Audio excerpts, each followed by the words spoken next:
नमस्कार दोस्तों, किसी ने सच ही कहा है, जो अगर आपको मिल जाए तो समझिए ऊपर वाले ने आपकी किस्मत में दिया है, और जो ना मिले तो समझिए कि ये आपकी किस्मत में लिखा है। ये कहानी है, दो दोस्त जा रहे थे रास्ते से, उनमें बहस हो गई और दोनों दोस्तों में बहस होने लगी कि एक ने कहा कि जो राजा देगा वही किस्मत में भी मिलेगा, और एक ने कहा जो किस्मत में है, जो ऊपर वाला देगा वही राजा भी देगा। तो दोनों में बहस काफी ज्यादा छिड़ गई और इस बहस को लेकर राज दरबार तक पहुंच गए, क्योंकि इसका निर्णय कैसे हो। क्योंकि एक का कहना था जो भाग्य में लिखा है वही मिलेगा, और एक कहता है कि जो राजा देगा वही समझो भाग्य में लिखा है। तो राजा के दरबार में ये बात पहुंचती है। तो राजा बहुत घमंडी था। राजा हर वक्त जो भी उसकी प्रशंसा करता था उसके पक्ष में निर्णय कर देता था।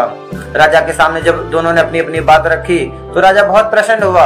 उसने डिसाइड कर लिया कि जिसने मेरी प्रशंसा की है उसके पक्ष में निर्णय जाएगा।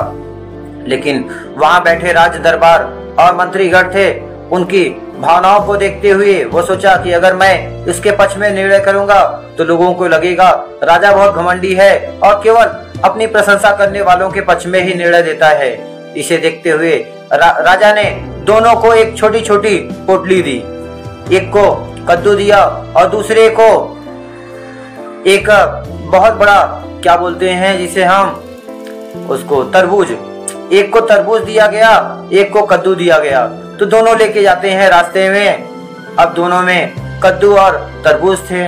तो एक क्या करता है, रास्ते में जाते वक्त दोनों में बहस ही हो रही थी कि राजा ने, हमें लगा कि हीरे जवाहरात और बहुत कुछ देगा, लेकिन ऐसा कुछ नहीं दिया, केवल कद्दू और हमें ये दिया है, दो चीजें दी हैं। तो जिसके पास कद्दू था वो तो कद्दू ले लिया था, और जिसके पास तरबूज था उस तरबूज था दूसरे वाले के पास।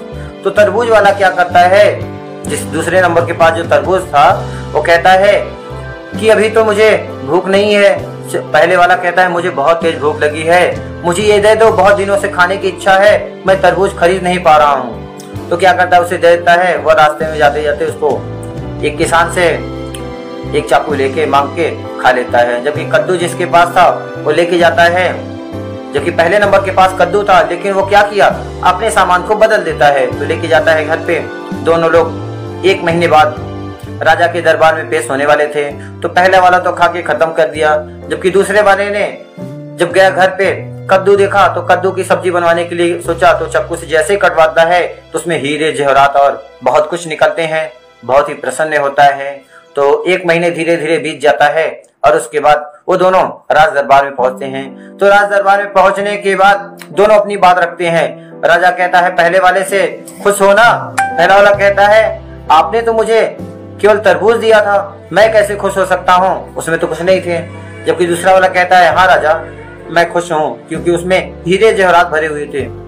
राजा ने कहा ऐसा कैसा हो सकता है, मैंने पहले वाले को तो कद्दू दिया था जबकि दूसरे वाले को तरबूज दिया था। तो कहा नहीं, रास्ते में मुझे बहुत तेज भूख लग गई थी तो मैंने अपने सामान को अदली बदली कर ली, जिससे मेरे पास ये आ गए। तो राजा को उसकी बात समझ में आ गई, क्योंकि जो ईश्वर लिखता है, जो हमारे भाग्य में होता है वही हमें मिलता है, न कि किसी राजा या किसी और के कहे अनुसार हमें मिलता है। तो इस छोटी सी कहानी से हमें ये सीखने को मिलता है, हम सभी इससे ये सीख सकते हैं, जो हमारे भाग्य में लिखा है, जो हमारे कर्म अच्छे हैं तो हमें सब कुछ मिलेगा, और हमारे कर्म अच्छे नहीं है तो हमें जो भी मिलने वाला है वो भी चला जाएगा, जैसा कि पहले वाले के साथ हुआ। फिर मिलेंगे एक नई कहानी के साथ, नई मोटिवेशनल वीडियो के साथ। तो वीडियो को लाइक, शेयर और सब्सक्राइब करिएगा। धन्यवाद दोस्तों।